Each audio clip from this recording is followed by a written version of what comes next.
Hello, mun tin gam tina so pite ho. Pakai Jesu Christam chibai khan boli. Tuni hin Bible chang mun khat mun ni. Anavel tin ga holim le hin ti kanomin. I Bible chang vet diu chu amasa efficient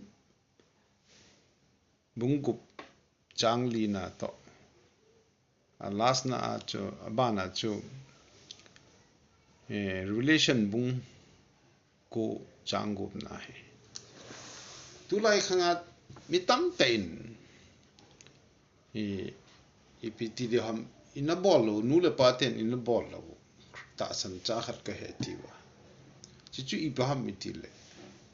a bol jong wang chu khat ham ni ham chu num min tin yong la 99% in a bolo phat hi ahung hlung ding I future itre masangu phat hi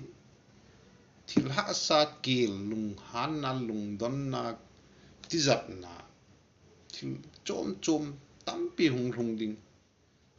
thina na san hi hun mu lo diu chile sin na ha tam jon ti ka sei no min yong le pakai su ta san na anane ya hu hing na ne ho dinga I ma cha tizat ting um point chi pia kan se ham ti le ping tha ta san cha khat chu pakai ji su ki sim tha thagau thia sim cha khat chu special gift changa hitan chia chu chi ho chun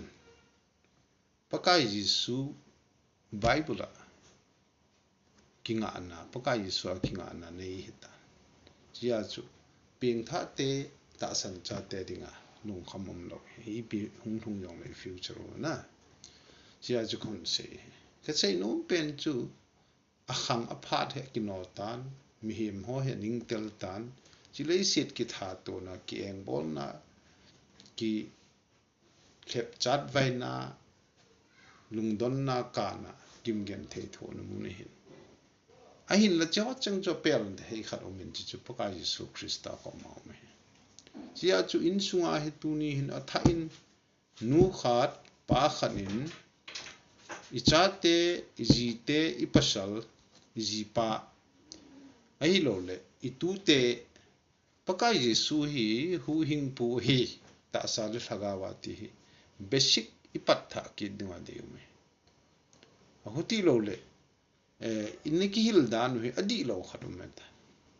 jia chu in sunga hi ipatha le ei ho mimal self ai hun bol di le in sung hung di le ho bung hung di tin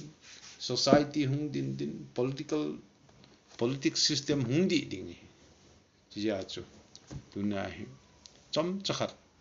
bible chang ga vet khom vai ga holem na hin la poi mo pen chu I future hi lungdon tizat ngen cha hung di hin ki tha tu na lung kham ngen cha hung di hin jia hi akin theilanga nu le pan I cha te tu te hu hing na thagau hu hing na ta sa hu hing na pakai Jesu ko ma hi ikila wa ipien tha te diu hi ti hi kon sen kon request kon ti min ka ki pai